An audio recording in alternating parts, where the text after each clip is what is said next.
Good morning, everyone. I'm delighted to welcome you to today's virtual talk. And in a world that is constantly evolving, it is crucial that we look beyond our own horizons and learn from the experiences of other industries.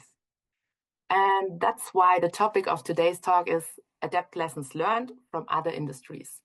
And that is crucially the exchange we want to achieve with our virtual talks and POWTECH TECHNOPHARM. From now on, it's less than a year until the next event, which will take place in Nuremberg from September 23 to 25, 2025. Save the date, dear participants. And until then, we are already bringing together numerous experts from a wide range of industries to discuss process technology. But before we go into this topic, I would like to thank our speakers, Michael Stichling from Haber & Böker Drahtweberei and Dr. Stefan Gerl from Maschinenfabrik Gustav Eirich GmbH & Co. KG, without whom this would not have been possible. And now I hand over to Michael Stichling from Haber & Böker Drahtweberei and his talk about what can we learn from the metal powder industry when sieving pharmaceutical powders, how ultrasonic sieving technology accelerates and makes processes safer. Enjoy the talk. Yeah, good morning. Also from my side, learning from metal powders when sieving pharmaceutical powders. These are the 6 topics that we want to speak about today. I'm not going to mention all of this now to make up some of the time. Let me please quickly introduce myself. My name is Michael Stickling of Haber & Böker Wire Weaving Division. I'm the manager of the business unit Industrial Wire Screens. 3 numbers for you. I'm 54 years old. Have been with the company for 30 years, and within these 30 years, I've worked in the screening industry for 24 years, and the other 6 years in our architectural department. Today we want to speak about general screening challenges, and then especially for fine powders, and see how we can transfer the information into the pharmaceutical industries. When speaking about screening, there basically any product in the world during its production process is being screened, be it the food industry, sugar, salt, even gummy bears are being screened, fertilizer industry, chemical industries. Very traditionally, the quarry and aggregate industry, obviously in this case, the openings, the meshes are a lot bigger. And that's basically what we want to show on this slide right here. All these different products that you see here have different requirements for or to be able to achieve the optimum screening. Heavy materials, such as rocks in a quarry, for example, require a high amplitude to be screened. So the machine needs to be strong enough to throw the particles in the air, and when it's falling down, that it has a chance to pass the whole of the screen medium.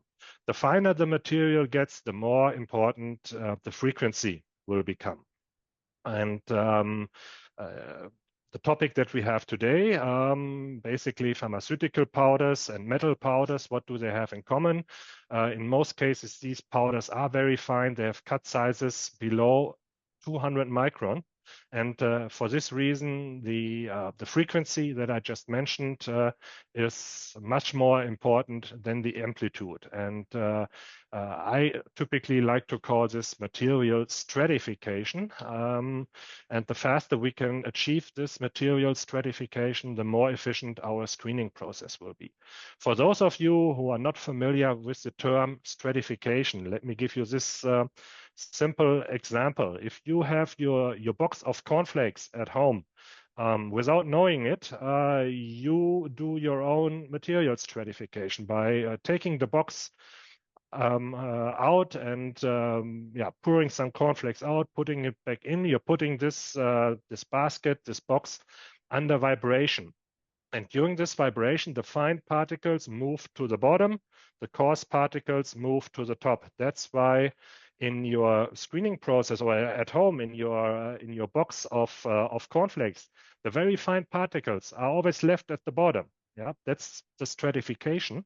And that's obviously something that we want to achieve on a screening machine. That means the faster the material stratification, the faster the fine particles will go to the surface of the wire mesh. And the faster they are on the wire mesh, the faster they can be screened.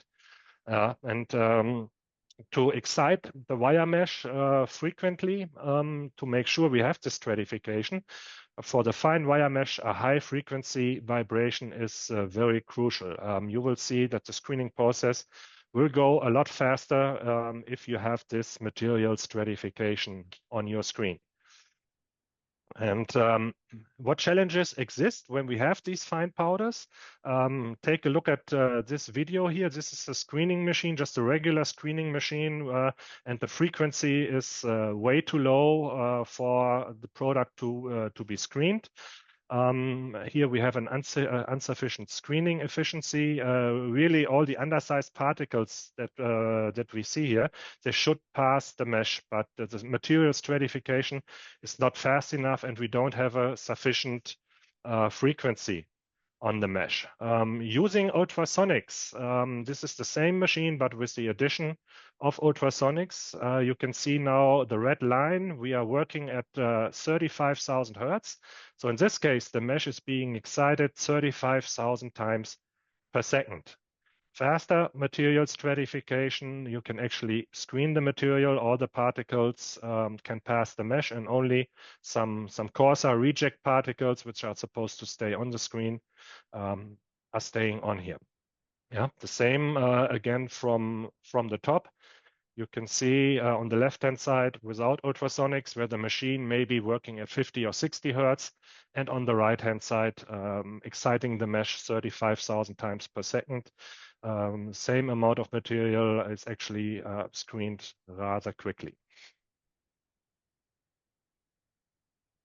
Okay. So this faster material stratification improves the screening efficiency. We typically say that we can do this for cut points less than 500 microns. Depending on the material that you are screening, we have also had a few applications already where this can be done with maybe even 2 millimeters and smaller. But here you have to look at the application in detail. By doing this, as you can already see in the video, we are improving the throughput, so you will be able to screen much faster, or you will be able to screen at all. We are reducing the oversize fractions because all the fine particles actually have a chance to get screens. So less undersize particles in your oversized material, which will also improve the quality of the product that you are screening. And finally, because the material is constantly under vibration, you can reduce pegging and blinding of the screen cloth.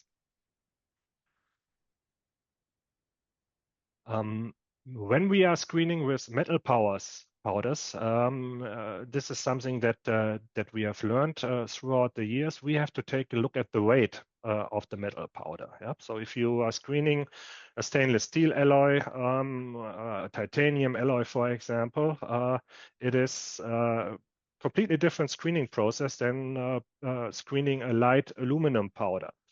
In this case, you need to be careful that the ultrasonic energy is not too high. So we need to take a look at the weight of the material, at the density of the material that we want to screen, and obviously also at the moisture content, because ultrasonics do not always work well with wet or humid materials because they would be absorbing the sounds, the ultrasonic sounds.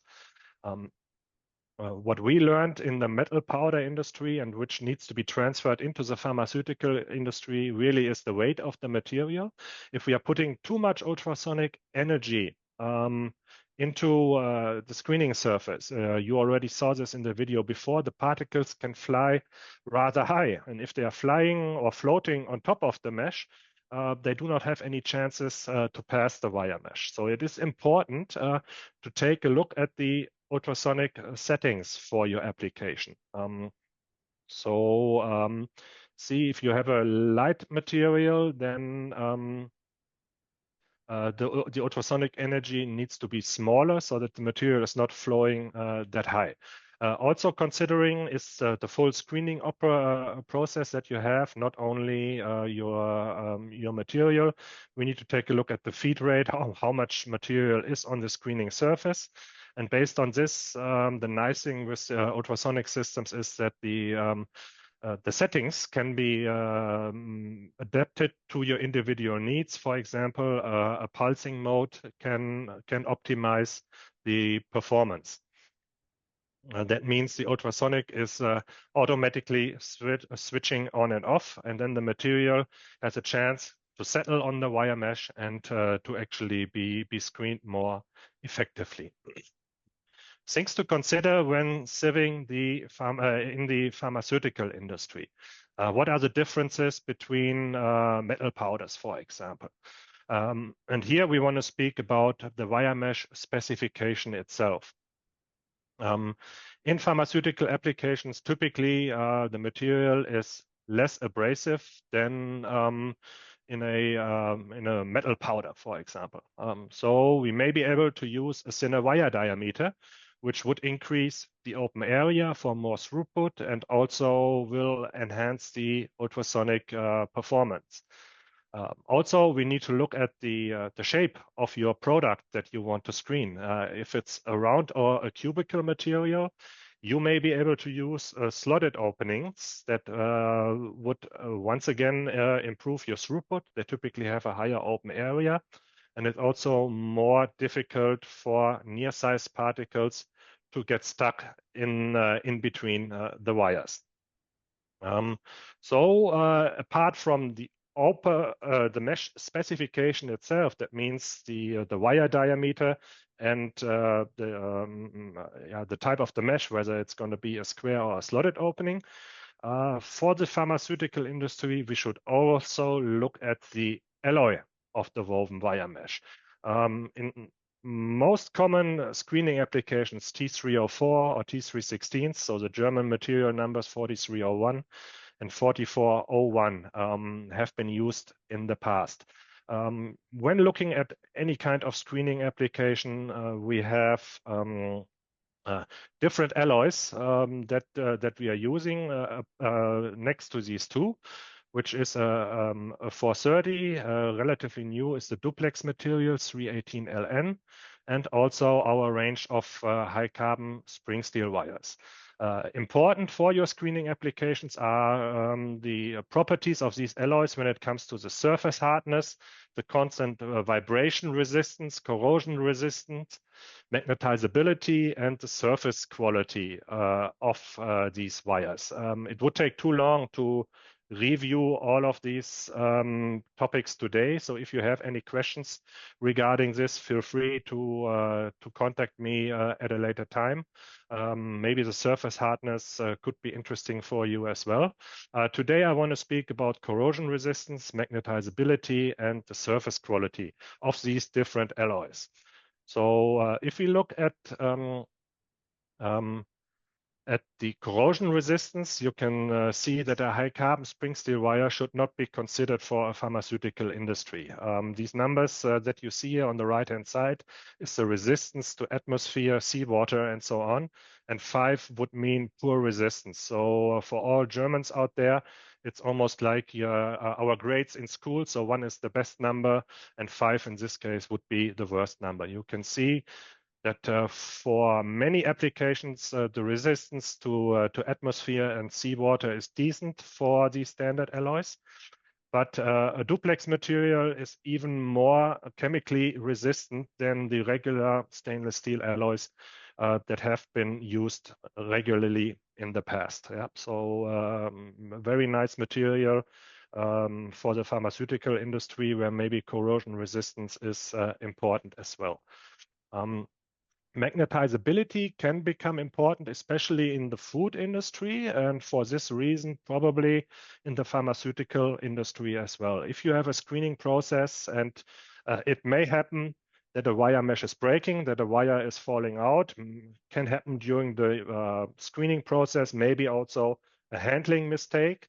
And in this case, if you have a magnetic separator behind your screening process, this separator is able to take out all ferritic materials that have a certain magnetizability. And you can see the regular 304, which is very well known in the industry, is an austenitic stainless steel, which is not magnetizable.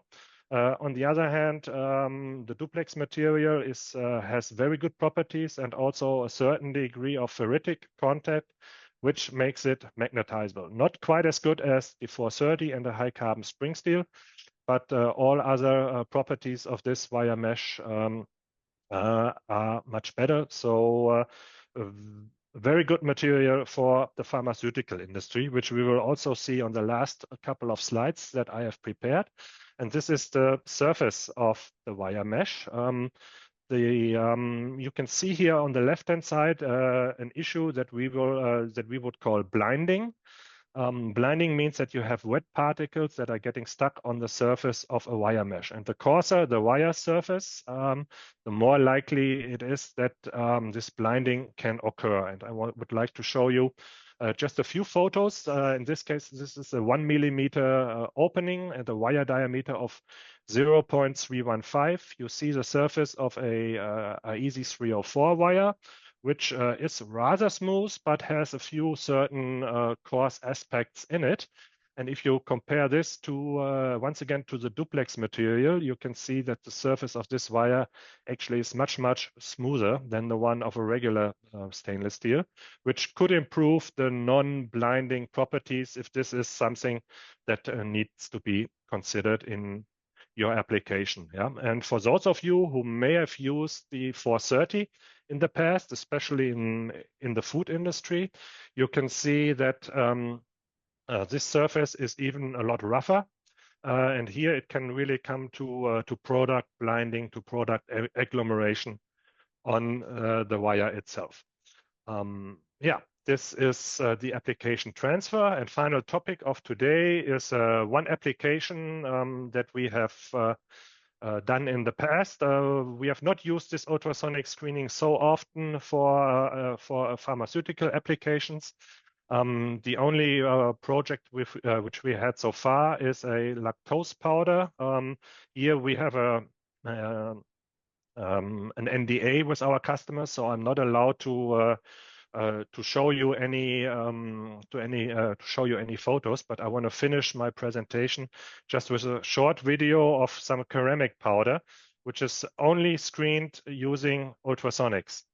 Yeah, so no screening machine involved, just by exciting the wire mesh itself. In this case, it was an 800 micron opening wire mesh. You can see how fast this material was screened in this case. Okay, that's already the end of my presentation. I hope it was okay after the trouble we had in the beginning. If you have any problems, here we have some contact information, and you can also get it from the colleagues at POWTECH. So I can hand it back to Clara, I believe. Thank you very much for your attention.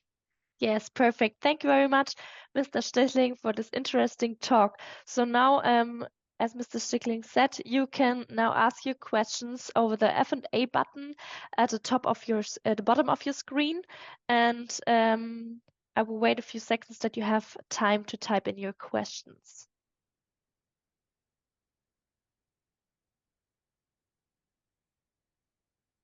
So we have one first question.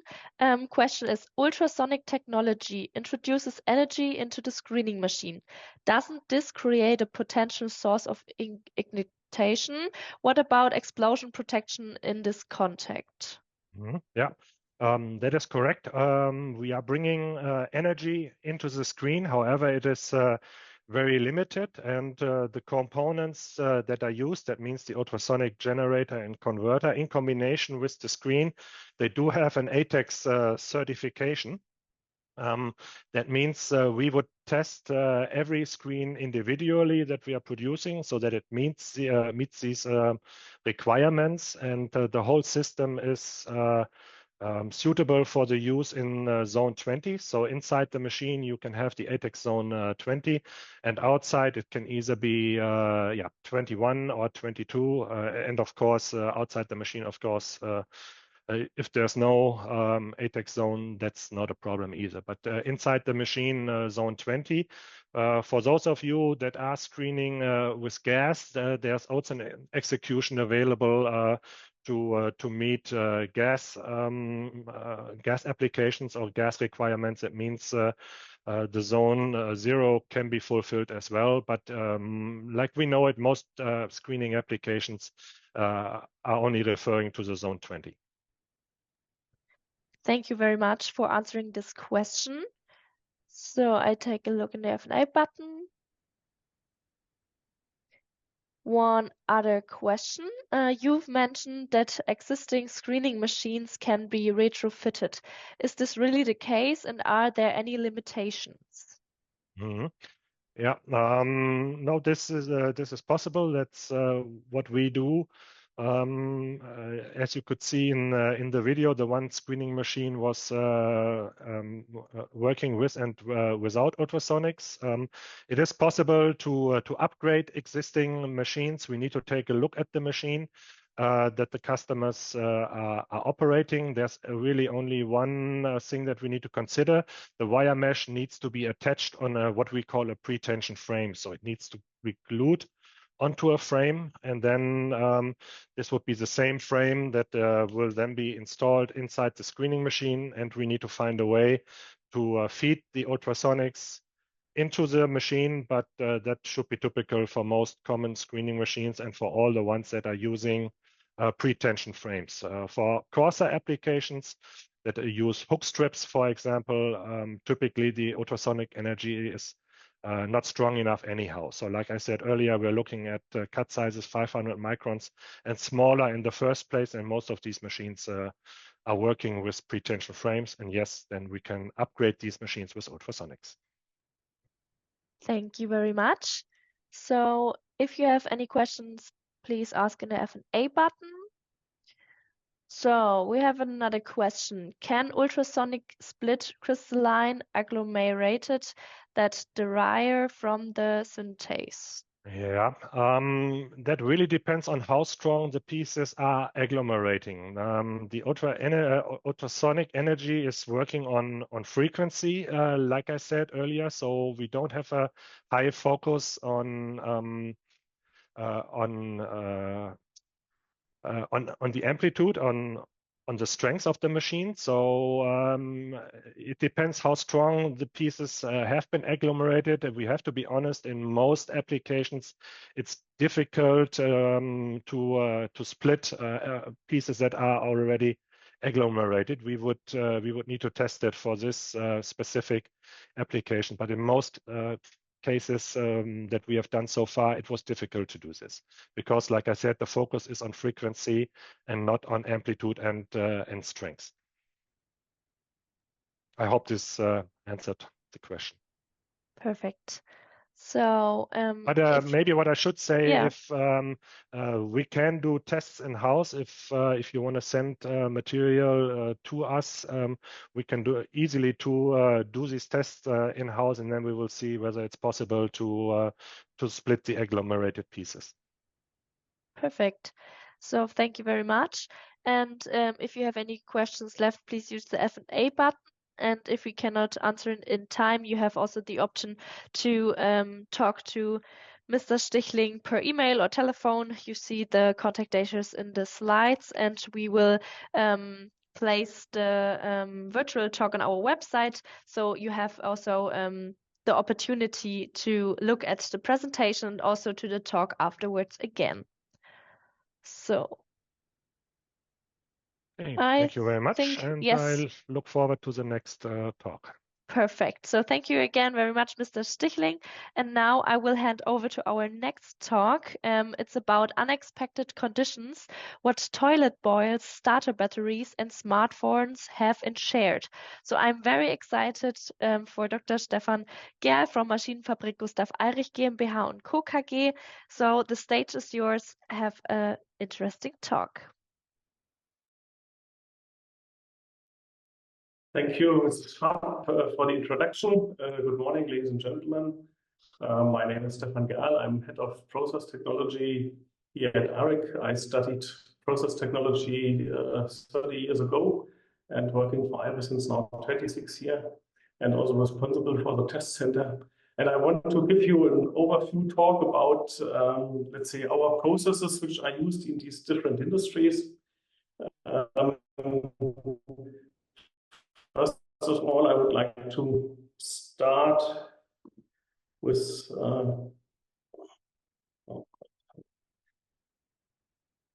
first of all, I would like to start with a short introduction of the company Irish. The company Irish is a family-owned company. This year 161 years old, in fifth generation. So on the picture on the upper left, you see the founder, Gustav Irish, which gave the name to this company. The fourth generation, Hubert Irish and Paul Irish, and the fifth generation, Stefan Irish and Ralf Roman as son-in-law of Hubert Irish. We have 530 employees here in Germany, in the group with sister companies all over the world in the main markets like United States, Japan, China, South America, and Brazil. We have about 1,100 employees and a turnover of roughly 200 million. Irish invented the first mixers in 1903, the so-called ring pan mixer. And in 1907, we invented the so-called planetary mixer, which is today, let's say, standard mixing technology in many applications, also in lithium-ion batteries, which we will then, let's say, cover at the end of my talk. We learned about the pros and cons of this technology, and in 1924, Irish invented the so-called Irish mixer. So the brand Irish is well known all over the industry, with a rotating mixing chamber and eccentrically mounted mixing tool. And this principle was so superior to the other principles beforehand that we stopped manufacturing all other machines, and we are only offering today the Irish mixer. It was used mainly for the concrete industry in the beginning, then it goes into refractory materials, so ceramic industry. And in 1969, Irish invented then the dissolver mixer. It was at the end just a different kind of tool and a different way of operation. We will jump into the details then during my talk. In 1984, we invented the vacuum mixer. So we put the machine into vacuum casing without changing the interior of the machine. And out of this, in 1985, the evac process was developed. And this is now used in many, many industries. And we started in 2009 business in lithium-ion battery. And to address this machine type, we made a renaming just for this industry, and we called it Mixholber. So this year we have 100 years of this Irish mixing principle, and it is still extremely strong and extremely flexible. And this is what I want to show you in the coming minutes. So how does the Irish mixer work? We have a rotating mixing chamber, which is taking care of the transportation of the material. When we have a static mixing chamber and a concentric mixing tool, then the tool has to do two jobs, transportation and mixing, and this is the limitation of the machine. If you increase the speed of the tool, you push the materials to the outside by centrifugal forces, and then the material movement collapses. To overcome this, we have to separate this in the best way, and this is by using a rotating mixing chamber. And then you can install a rotating mixing tool eccentrically into this machine. So this means the material will be transported to the tool. The tool diameter is 50% of the machine diameter, which gives then also an excellent scale-up capability. And this allows us to have wide ranges of speed. So typically our machines operate in a speed range 1 meter, very softly and gentle, up to 30 meters. And for some special application, we even run to 45 meters per second tip speed. We are free to choose the design of the shape of the tool. We are free to choose the rotation direction. You can roll co-current or counter-current to the rotating chamber.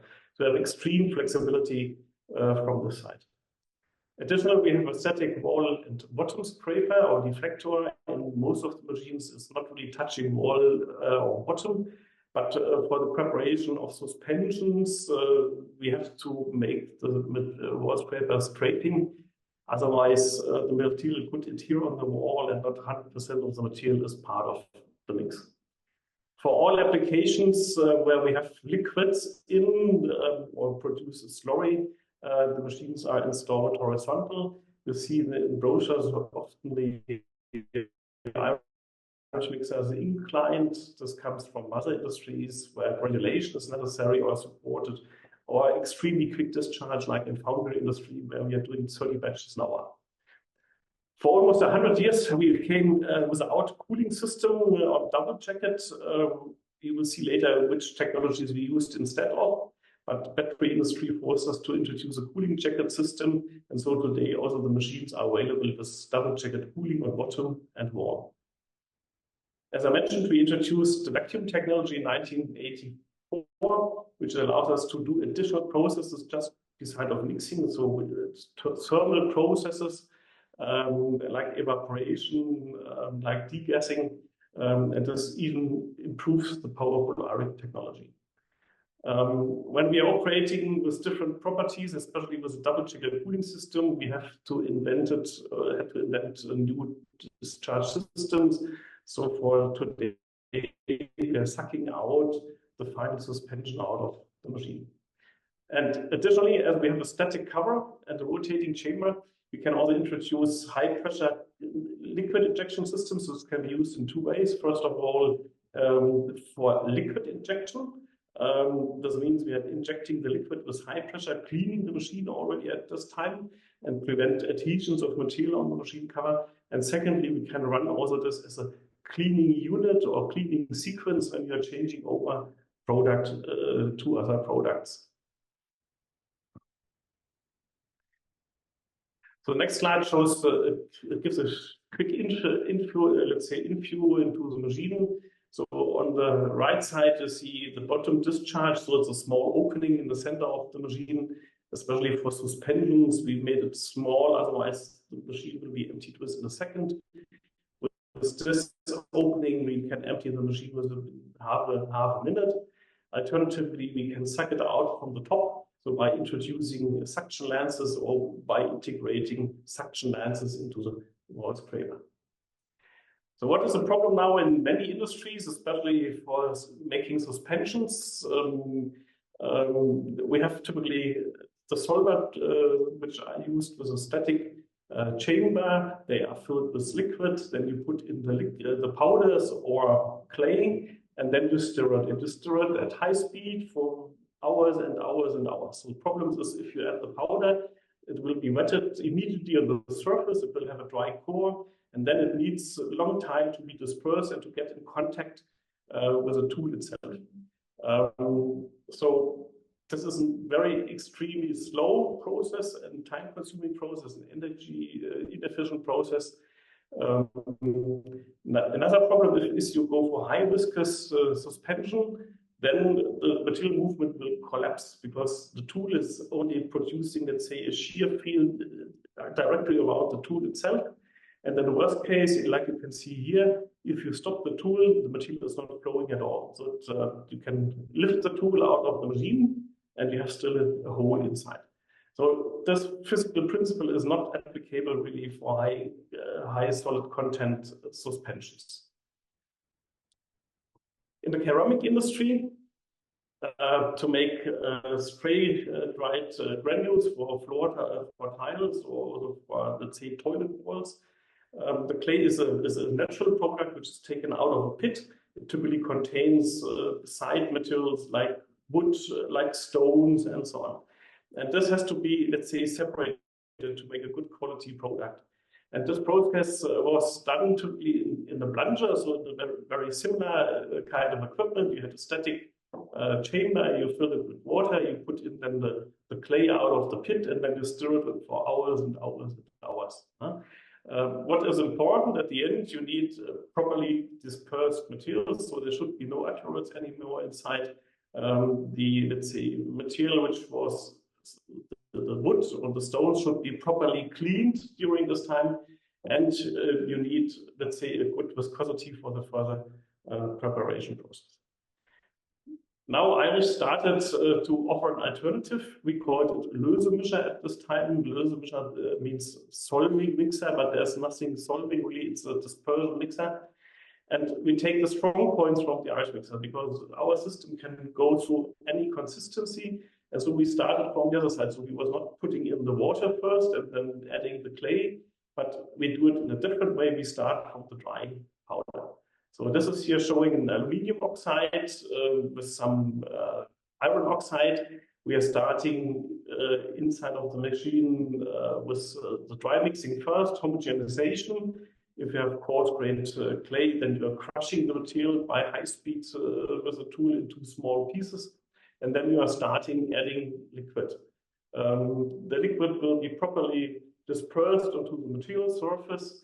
And you can already see now it starts to agglomerate, to form granules. So the granulation is a side effect. It depends only on the amount of water which is added. And if we add even more water, it starts to become a plastic body. And this plastic body now allows to intensively knead the material to open up all agglomerates very properly, because the material cannot flow away from the motor like in the liquid. Of course, we have in this time we have high motor power absorption, but we can completely disperse the material within roughly 10 to 15 minutes. And then after this kneading phase, we are just adding the missing liquid to achieve the final quality. And this is relatively easy. The first time you need to add slowly to allow, let's say, a good introduction of the liquid into the plastic body. And the lower the viscosity, the quicker you can add liquid until you have then the final product. During this time, of course, the power drops significantly, the material flows, the viscosity is changing, and you see that with increasing time and with increasing liquid, the material becomes a creamy product. And now you can also introduce different viscosities. So wherever you would like to stop, at high viscosity as a plastic body, like toothpaste, or let's say like a very thin suspension, it's no problem to reach this during the dilution phase. At the end, we have to take care when we are running through these different phases. We have different amounts of water. We have a high motor power peak, and we have to design our motors in the way that they are strong enough to run through this peak value. And if we go in the liquid way, we coming from the left side, and this is our preferred way to make suspensions. But you can also use the machine in the other way, starting from a suspension, adding solids, or drying out by evaporation. And then you are, let's say, changing the viscosity until you reach a peak, and then you go into granulation phase and powder processing. This is now showing this example of ceramic slip for tiles and sanitary ware. This is such a Lösemischer. Here we have on the right-hand side the clay, which is coming from the pit, is crushed in a crusher.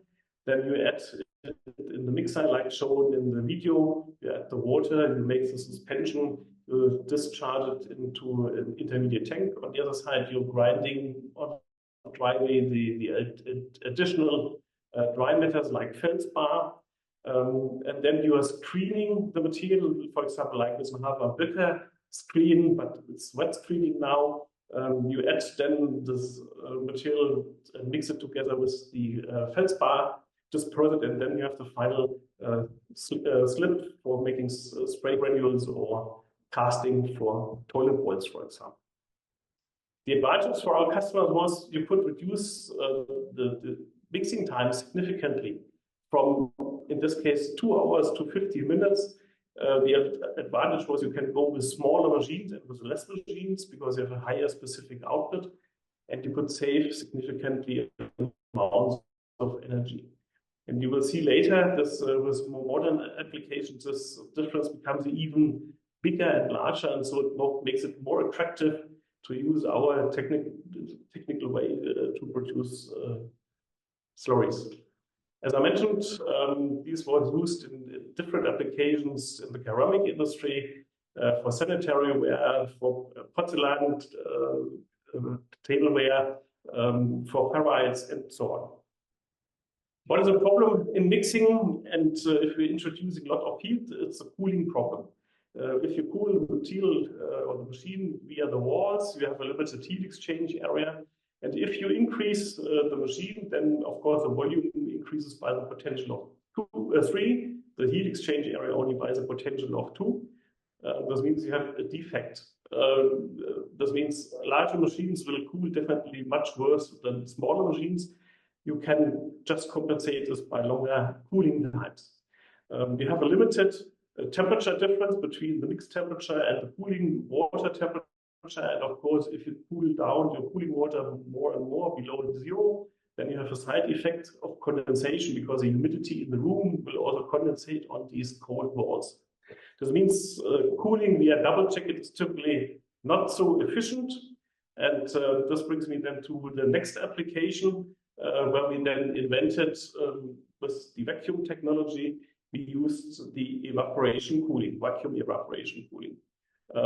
For this, we are showing later in the lead-acid battery application, we installed a vacuum mixer with a condenser on top of this machine. So water evaporates by the under pressure, it condenses in the condenser, it flows back into the machine, and by this you can take out as much heat as you want.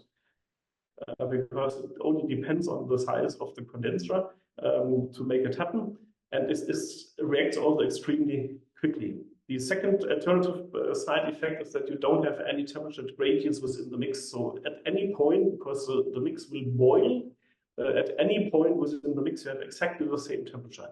If you have cold walls, you have always some, let's say, warmer material in the center, some colder material directly at the wall. Even if you have a good mixer like in the Reich, you have a homogeneous temperature or more homogeneous temperature distribution, but you have always a temperature profile. While with evaporation cooling, you don't have this. So how does it work? As I mentioned, there's a vapor pressure curve. So with the dependency on pressure and temperature, water boils at 100 degrees at atmospheric pressure. And if you lower the pressure down to 100 millibars, then it, let's say, evaporates at 45 degrees. If you go below, you can go down with the temperature. So if you want to hold a certain temperature on temperatures above 40 degrees, then it's quite easy by using the vacuum technology. The evaporation cooling with a reflux cooler means we are evaporating the water out of the mixer. The water condenses inside of the tube heat exchanger. It flows back into the machine. And by this, you have always a constant concentration of solid inside. And by this, we could then make the reactions which are necessary to produce lead-acid batteries and starter batteries in the most favorable way. Because we have here different tasks. First of all, we have to homogenize lead oxide and additives. Then we have in a second step the hydrogenization reaction. This means we are adding some water. The lead oxide will, let's say, hydrate. Then, as we are adding sulfuric acid in a diluted way, we have parallel sulfatization reaction. The lead hydroxide reacts to lead sulfate, which is then later on the core element of the battery. As this process is exothermic, it needs cooling, and the exothermic reaction and the heat generated depends, of course, on the reaction quality, let's say quality and reaction time. But during the reaction, you're crystallizing the material, and this is then giving you the properties of the final battery. The paste is, let's say, a highly viscous paste, which is then put into these grids on positive electrode and negative electrode. This means we are ending with a highly plastic body and not with a suspension. What Irish introduced was then 1985, the vacuum technology. So we combined the mixing and the reaction with the cooling by evaporation cooling.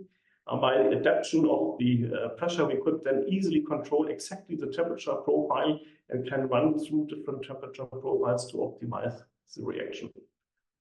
This is such a plant, completely installed. On top, you see the powder handling and sulfuric acid handling.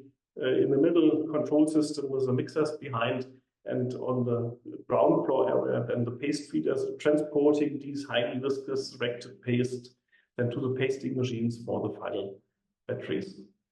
What are the important points? We need optimum rheology of the paste. When you do cooling by just sucking air through the machine, you are depending on the ambient conditions. This means winter time you have a different cooling effect like in summertime. In India with high humidity, you have a different reaction time, like in the desert with extremely dry air. And also here, the processing time, so we are going basically the same way like for the ceramic slip, is also in the same range, 15 to 20 minutes. And now we're coming to the smartphones or lithium-ion batteries. They become more and more popular. And here we are basically going exactly the same way. We was adapting the machine from lead-acid battery into the field of lithium-ion batteries. In this case, we are adding the active material, the conductive carbon, and the binder. Typically, the binder has to be pre-solved. It's not necessary in our case. We add the binder as a powder. We start with a dry mixing. We add the first portion of liquid until we come into this highly plastic body state. Then we are solving the binder. We are dispersing the conductive carbons properly. This takes roughly 5 to 10 minutes. And then we are starting like with a casting slip. We are starting to add the missing liquid for dilution until we end up then with a final coating slurry. The demands, of course, on the slurry quantity here are significantly higher than for the ceramic industry. The process times are significantly shorter than with the traditional process. Today, they are using planetary mixers with mixing times of up to 6 hours. And we can reduce it the same way like already in the 1960s, up to 15 to 20 minutes process time. We can, by using the vacuum technology, because these coating slurries, it's like wall paint, which has to be applied on collector wall, which is aluminum or copper. In the extremely thin layer of just 50 to 100 micron, it must be absolutely bubble-free. And this also then gives us the chance with the vacuum technology, we are able to degas during processing the coating slurry so that we have a properly degassed slurry at the end. If we are having an atmospheric machine, we have to degas after. Or if we have a vacuum machine, this we call it evac mix process, we can then degas while processing without any prolongation of the mixing time. This is a view then into such a battery machine. You see on the left picture is the highly viscous paste in the kneading phase or at the end of the kneading phase. And then on the right picture, this is then the view after final coating slurry is processed and before discharge. What are the advantages? Very similar to the picture shown with the plungers. Our customers can significantly reduce the number of machines. As I mentioned, we have PT mixers, which are today's standard, have extreme long mixing time, 6 hours. They're extremely large, so they have an extremely large footprint. They have an extremely large height. They have an extremely large motor power absorption, which has also been dissipated in cooling systems. And the RX solution is much more compact. We come with significantly less machines, with much smaller machines. And by this, we can save up to more than 90% of the energy consumption. We integrate our process into a complete factory or plant, with including powder dosing, the mixing tank systems, so that we can continuously supply the coating slurry to the continuously operated coater. Typically, we equip our technology with data monitoring, like with our ProView system, to have locked data all the time. This allows you also to go with data mining with our sister company, Prozio Engineering. And we have different control technologies was say Qualimaster, we call it Qualimaster, where we check quality already during the preparation process with inline sensors over the information out of the process, like motor power absorption, temperature, and dosing quality.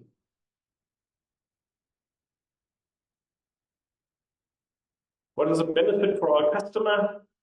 We have here different retention times. So even a 2000 liter mixer makes just an output of 200 liter.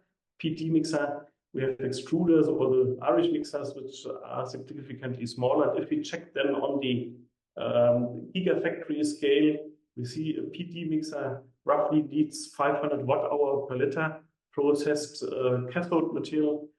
The alternative, a twin screw extruder, needs still 100 to 150 watt-hour per liter, is much better. But the Irish mixer, because we have just a very short peak in rotor power, and the median or the mean power consumption is significantly lower. We have just an energy consumption of 15, 16 watt-hour per liter. So by this you can see how much you can decrease the energy consumption.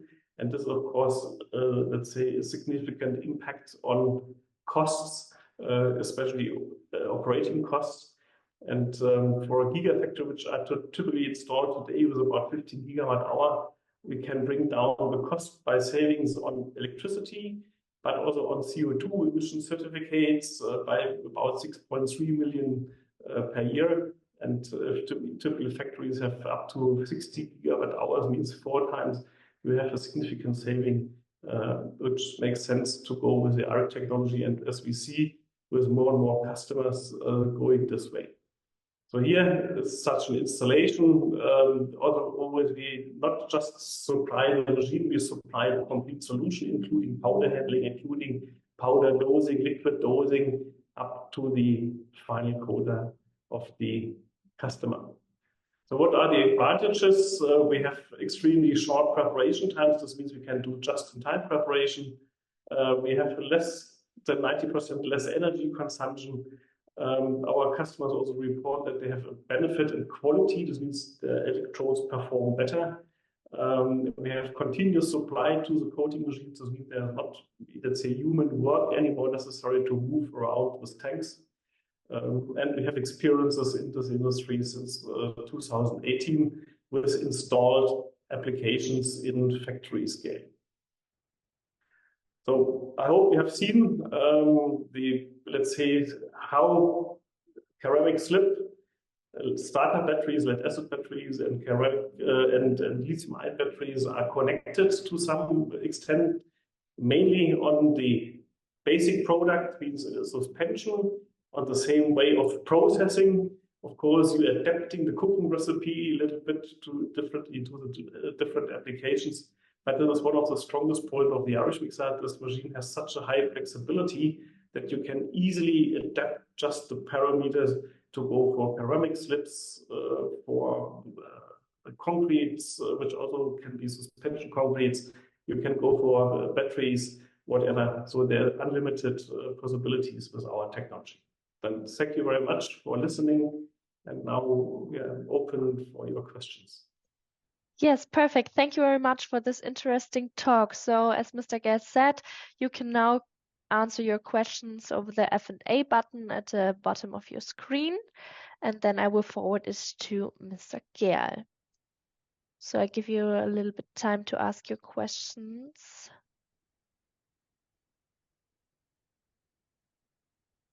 So first question, when and why stepped Irish into the lithium-ion battery business? Good question. So we started 2009 with this business. The reason, Irish is a market leader in lead acid battery since the 90s of last century. And when the electromobility swept over, or the idea of electromobility swept over to Europe, we had the fear, okay, nobody needs a starter battery anymore because it's only attributed to the combustion engine. And then we are losing, let's say, market shares or potential market. And at this time we started, let's say, to try to understand what is different. And we have seen, okay, easily we can transfer our know-how from lead-acid battery industry into lithium-ion batteries successfully. Now we have learned also every electric car has a starter battery, of course not for starting, but for the 48-volt board net supply, because it's so cheap. So we have positively both businesses now. Perfect. We have another question. So, have you ever thought about spectroscopic PAT, XRF, NIR, Raman? Well, what? If you go into the F&A button, you can also see the question. So the question is, have you ever thought about spectroscopic PAT, XRF, NIR, or Raman? Yeah, the problem, I don't understand the question in few, for what? So it's they ask again spectroscopic real-time monitoring. Maybe Also this for is better. observing the mixing quality. Yeah, I think so. Typically not. So this is a, let's say, very traditional industry. The customers, they want to see the final end product, and homogeneity, we know by experience, the homogeneity is not a problem really with the Irish mixer. If you have set up properly the cooking recipe, and this is what we are doing in the test center. So typically customer comes with his application into our test center, we show him the capability, and then he has his own examination methods to qualify the product quality. And typically this is the end product, because this what we are producing is always just an intermediate product on the way to the end product. And then they have their own quality, let's say, gates, which has to be fulfilled. So basically, I know this in pharmaceutical industry, this is used to some extent, but if you want to see into a mixer which is highly turbulent, it's almost impossible really to see the material flow properly, and the check is typically done afterwards on product properties. Perfect. So maybe one other questions.